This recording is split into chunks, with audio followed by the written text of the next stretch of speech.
From the New Arts and Media Studios in Milwaukee, I'm Charles Purcell. This is The Log. All right, it's time we have a little reset here. Let's be clear about what needs to happen. We need to have, in this country, a simple form of social anarchism. And by that, I simply mean democracy, an actual democracy, where so-called leaders, first of all, we eliminate that word entirely. They're not leaders, they're public servants.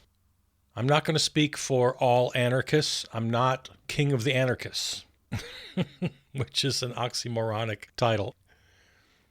I am not, personally, the way I look at things, and I'm trying every time we talk to convince you to join me on this.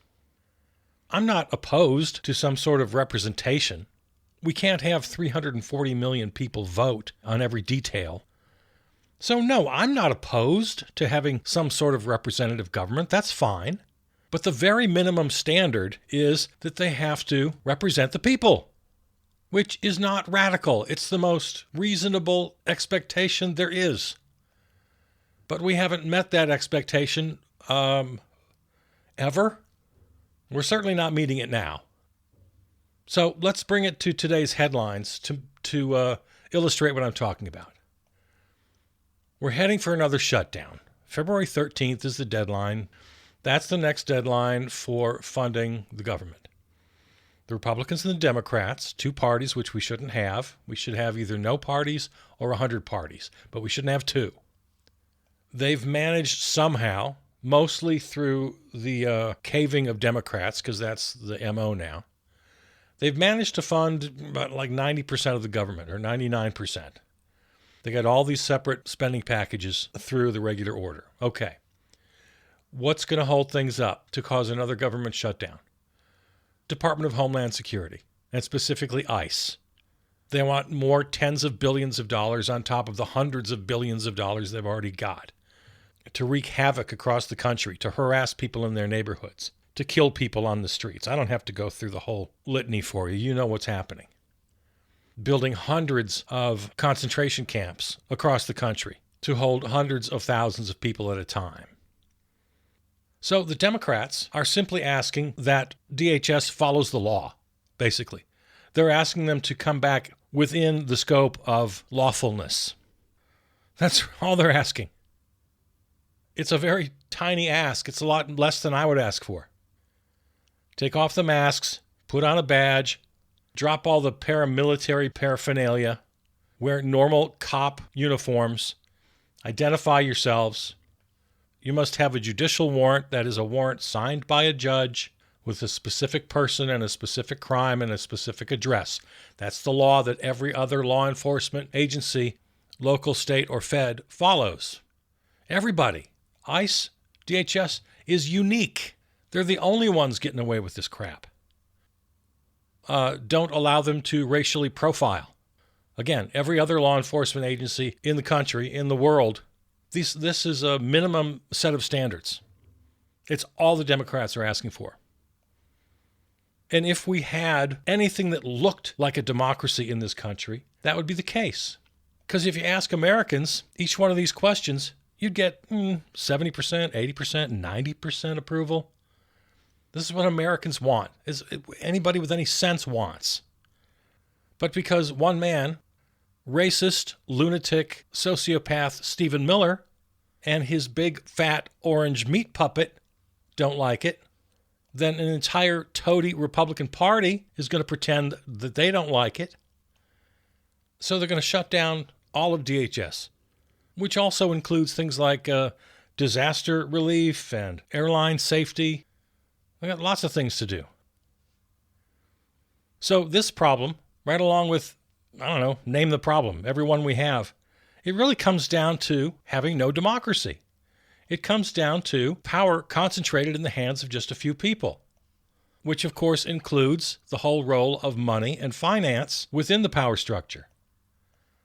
So around here, we're about no money, we're about real democracy, we're about the abolition of whole institutions.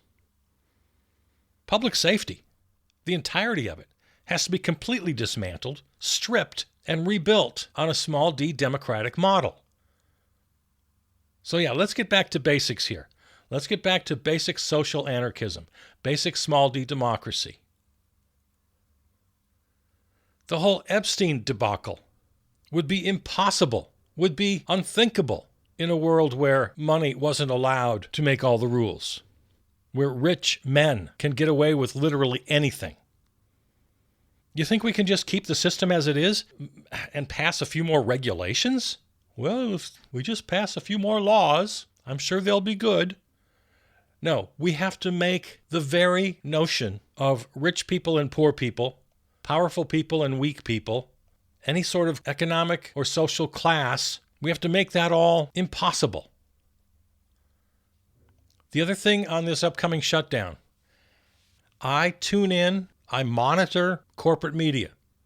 It's not where I get my news. I monitor it so I can critique it. I suggest, unless you have a podcast where you're critiquing the news, please don't bother. I do this as a service to those of you who just can't find your way to escape corporate media. If you are reading, watching, listening to corporate media, you're hearing so-called journalists say that the Democrats are going to shut down the government to get what they want. And that framing, as it always is, the last 2 or 3 or 5 shutdowns, they always frame this wrong. Where is it written that the Republicans get to write all the rules, all the laws, and pass them just by themselves? Well, I'll tell you where it's written, right in the Constitution, if they have the numbers. But they don't have the numbers. That's the whole point. They cannot pass anything without capital D Democratic votes. So where is it written that members of the Democratic Party are required by law or by ethics or by custom or by morality or by whatever standard you want to measure this? How in the world is the Democratic Party just required to say, yes, sir, here's my vote? If the government shuts down, it's not the Democratic Party shutting it down. It's the Republican Party refusing to negotiate. And let's go back here to the more fundamental problem. We shouldn't have 2 powerful parties, let alone 2 powerful corporate parties. This is insane. We are nowhere near a democracy. Even if you set aside the whole fascist project of the Orange Menace and Stephen Miller and faux Christian grinder Mike Johnson, even if you just put all of those people to the sideline, we still are nowhere near a democracy. So let's just set a few things straight here today. I want to talk a little bit about this ridiculous interview that NBC News had with the Orange Menace. They had it, very early in the week before the Super Bowl. It's supposedly the Super Bowl interview. But they had it, Monday, Tuesday? So they can dribble out little clips from it over the week? Because he's great for business. Because it's corporate media. Because they sell ads. Because they rely on clicks and viewers. He is their meal ticket. NBC treats him like he's an actual president. They ask him actual questions. They listen to his answers like they're actual answers. In this whole ridiculous emperor has no clothes scenario. And everybody falls for it. And it's all predicated on the fact that there's a handful of corporate giants who control most of the media. Abolish money, abolish profit, demand universal democracy. All of this goes away. Everything we complain about and whine about every day goes away. So as you hear them release little bits of this interview every day, very strategically, to get your attention and to get those advertising dollars up where they want them, you have to be reminded that it's all insane. Tulsi Gabbard, Director of National Intelligence, was asked specifically by the Orange Menace to be there in Fulton County, Georgia, for the unlawful, illegal, unconstitutional raid in which they absconded with voter information.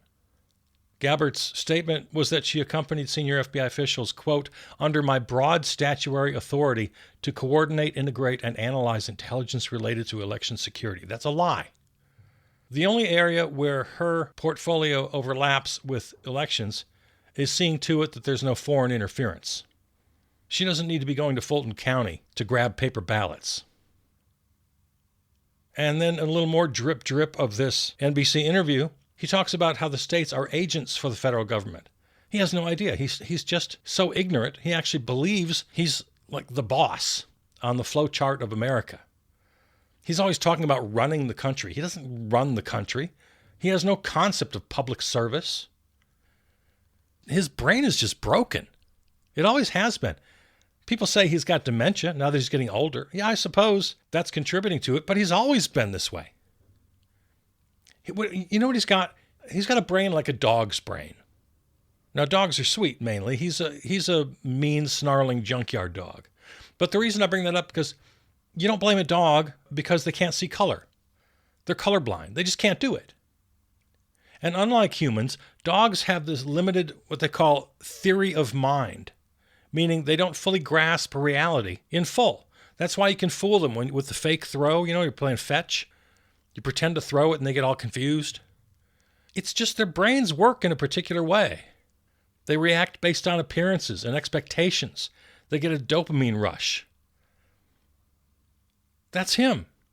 He's just a freak of nature. He has absolutely no comprehension at all. He doesn't understand the concept of what it is to be a public servant. He's incapable. He doesn't understand the concept of being a custodian of the Constitution, a custodian of the office of the presidency. He cannot fathom. When I say cannot, I mean he's incapable of. It's like a dog seeing blues and yellows. They can only see reds and greens. And I think that same physiological limitation is in play in his brain, where he can't even begin to entertain the notion of being a partner in a marriage, a partner on the world stage with other heads of state. He has a dog brain. But because he's serving the Republican Party and the corporate media and Silicon Valley and others as a meal ticket, they're perfectly willing to risk the health of the nation, hell, the very existence of the nation, because they can't see past their own psychopathy. That's why we have to get rid of profit. We can't just regulate around it. No, we have to get rid of it. We have to get rid of parties. I am an abolitionist and I'm a social anarchist, and you should be too. And I just didn't want to go another day without saying that out loud. Anybody who thinks we can regulate our way out of these problems, I have serious doubts about your mental capacity. Money makes people selfish and crazy. Our world is run by psychopaths. We can't regulate our way out of this problem. The Orange Menace and his entire administration deserve impeachment and removal on 100 different counts. We have absolutely blown past the 25th Amendment. He qualified for that long ago. But because power corrupts and money corrupts and nation states corrupt, we are ruled by psychopaths. And I just felt it kind of necessary at this point to say that out loud and loudly, so that as we look at individual issues, individual stories, we're clear about where we are. We're not just getting caught up in the details. All right, well, let's continue to look at some news stories and continue our little project here of not so much getting caught up in the details or just hand-wringing about how bad things are, but trying to keep that perspective, a twofold perspective. A, that it's all as bad or much worse than the most dire warnings. It is bad.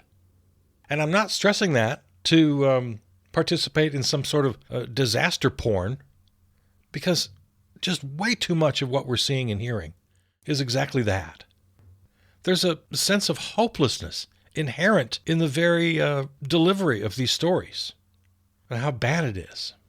And it's just all about how angry we can get. And then the second perspective must always be, what can we actually do about it? And there again, I see precious little from the chattering class. Not that there's not great work happening, of course there is. From the people on the streets. The dedication, the resilience, the creativity, highlighted most recently in the streets of Minneapolis, but happening all around the country. And it's an entirely leaderless movement, which is great. Anytime you hear some politician or talking head saying, oh, well, who's going to lead this movement? We need leaders. No. As I've said, strike the word leader from your vocabulary. It's antithetical to where we really need to be going. And that's part of the perspective as well, to put all problems and solutions in the context of where we really need to go. And that's social anarchism. That's the abolitionist movements. Abolish money, abolish borders, abolish cops. Because without that perspective, then we're just spinning our wheels. We're living in a fantasy where we think we can go back to some mythical Obama Camelot. A couple things that have caught my eye. Todd Lyons, you know that name? He's the acting director of ICE. And at a private prison industry conference in Phoenix back in April, he said this, quote, "We need to get better at treating this like a business, like Amazon Prime, but with human beings." Okay, did you hear that? And now we've seen evidence of just exactly that. We know now that the American ICE Gestapo is scanning everybody. Suspects, detainees, protesters, anybody they can get in front of their phone, they're scanning. Facial recognition. They're using all the, Peter Thiel and Elon Musk and all the tech bros in Silicon Valley who are all in bed with the fascist regime, sharing the latest technology. ICE agents have been caught on tape saying things like, you're in the data system now. We talked about the hundreds of concentration camps being built all around the country. All the contracts, of course, with private industry, the private prison industry. So the old adage, follow the money, is not tangential to this whole issue. Yes, it starts in the damaged, evil brains of people like Stephen Miller and the Orange Meat Puppet. But these guys need institutional support like everybody else. Nobody can get something done relying only on their twisted, racist dreams. A whole entire system needs to be in place. A private prison industry? Why in hell does that even exist? Partnering with the tech bros to access the most sophisticated surveillance technology in the history of humankind and using it to further their racist objectives. None of this happens without all the money flowing around. None of this happens without the profit motive at the center of all human endeavors. None of this is possible. We can't live in a system of money and profit and borders and continue to entertain this magical thinking that we can somehow tame it. We can regulate it. No, the system itself, the relationships within the system have to be obliterated.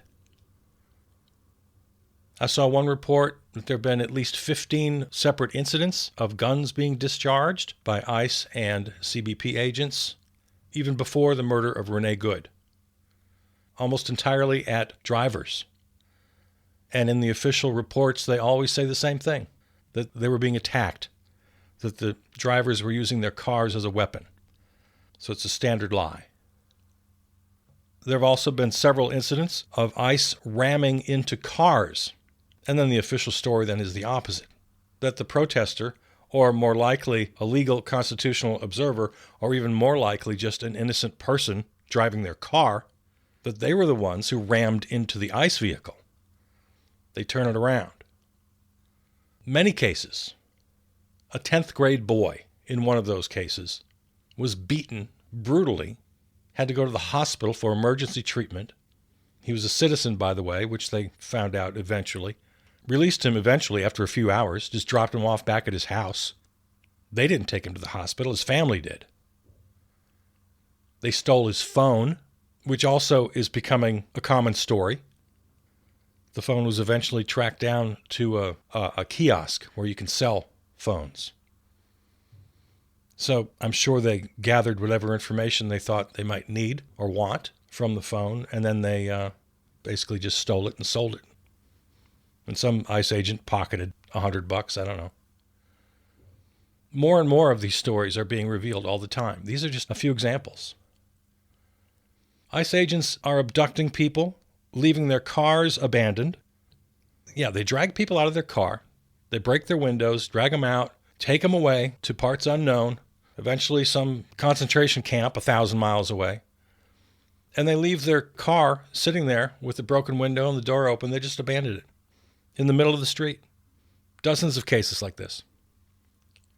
In one case in Colorado, they left a little calling card, so-called death cards. Have you heard of these? I hadn't heard of this. It's the Ace of Spades. Yeah, they left a card with the Ace of Spades and then the address of the local Colorado ICE facility.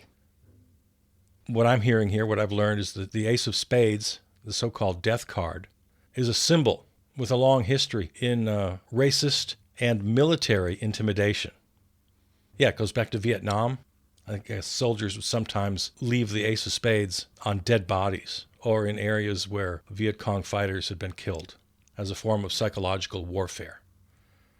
And the Ace of Spades itself has become a symbol for white supremacists. So this kind of stuff we're dealing with. I saw another photo, a group of ICE agents, I don't know, maybe 10 of them, posing for a photo. And at least 6 or 7 of them, most of them, were flashing the OK white supremacist sign. You know, you put your thumb and your forefinger together to make the OK sign. You flip that upside down for white power. You know that sign? Yeah. We're learning more and more. And none of it's a surprise. We all pretty much knew this, but it's being confirmed that ICE agents are just filled with white supremacists. Victims are telling the stories of the racial slurs that are being spewed as they beat them.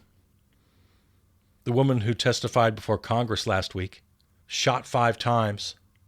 The ICE agent who shot her bragged about his prowess with a gun. 5 shots, 7 holes, he bragged. None of this is possible without systemic support.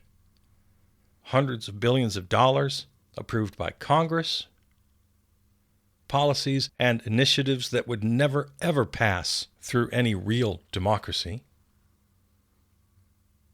What I'm trying to say is these issues don't just appear as though through magic. They are the direct and inevitable result of social and political and economic systems. And so when the very defenders of those systems stand up righteously and utter their contempt for all that's going on, but then stop short of any realistic solutions, they can't be trusted. Chuck Schumer, Hakeem Jeffries, all but a small handful of capital D Democrats. I want to shout out to Bernie, Ro Khanna, AOC, the 2 Chris's, Van Hollen and Murphy, Ilhan Omar I put in that group. Having a hard time coming up with anybody else. Yeah, I'm running out quickly, though, of anyone I can show any respect for. And even they fall short. They're not anarchists. They're social democrats. I respect them. I don't think they go far enough, but at least I can respect them. As opposed to Jeffries and Schumer and all the rest. And all of the presidential candidates. Buttigieg, Klobuchar, Newsom, Shapiro, name any of them. They'll stand right up, look right in the camera and say, we have to stand up. We have to stand up and fight back. What exactly are they suggesting? A strongly worded letter to the Department of Justice? To Homeland Security? Hakeem Jeffries going to drop the F-bomb a couple more times and think he's tough? Senator Ruben Gallego, who I've been very disappointed with, more often than not. But he said recently that if the Orange Menace tries to sabotage the midterm elections, which of course he's making every effort to do, he said on Thursday that if they do that, we need to make sure that we have an ultimate response, which I believe has to be a true national strike, in the sense that if they do this, if they try to overthrow our democracy, if you are allied with democracy, do not go to work. If you're a pilot, do not show up. If you drive a train, do not show up. If you're a teacher, do not show up. We grind the country to a halt. That's Senator Ruben Gallego. And I applaud that language. That's what we've been saying. Now, the conditional status that he proposes, that's wrong. If they try to sabotage the elections, what more evidence do you need? And how is that the only issue up until now? There are 100 different violations that we've seen for over a year that merit this response. A national strike. Grind the country to a halt. Yes, I applaud the words from Ruben Gallego, but we have to do it right damn now, with the understanding that the only way to get this country operating again after we grind it to a halt is by making the real and radical reforms that the people in power are afraid of. The big picture, fundamental reforms to create small d democracy in this country. Take power away from the presidency. Put it back into the House of Representatives, which should be expanded to twice its size. Offer statehood to Puerto Rico. Split California into 2 or 3 states. I mean, big stuff. A complete overhaul of elections. Everything needs to be ranked choice. It all needs to be proportional representation. The Supreme Court needs to be doubled in size. And we have to cut them off at the source, and that's money. Got to get money out of government entirely. We have to recognize all the basic human rights, healthcare, housing, food, education. Recognize them all as rights, guaranteed to any citizen of a civilized world. Put all power back into the hands of the citizens of that world. The very concept of borders, of nation states, has to be altered. And yes, I know, I understand. I'm talking about very big goals here. But there's only one objective that make the rest of the goals possible. And that is democracy. Lateral, shared power among the people. What I call social anarchism. I don't care what you call it. Label it whatever you want. But we have to demand, right now, in this news cycle, in this election season, we have to demand the basics. And that is any and all reform that increases democracy and decreases the power of money. All right. This and all episodes can be heard at the website charlesburcell.com or on your favorite podcast platform. Follow us on Substack and Blue Sky. Thanks to our flagship terrestrial station, River West Radio in Milwaukee. Peter Donalds wrote and performed our theme song. And an announcement before we go. The Charles Burcell Presents family of podcasts has a new edition, We the People. It's a weekly offering of old and new songs for freedom, justice, and solidarity, curated and hosted by my alter ego, Peter Donalds. Check your feed, check out the website. It's going to drop on the weekends. The inaugural episode is already out there. We the People. All right. I'm Charles Burcell. I love you. I'll see you out there.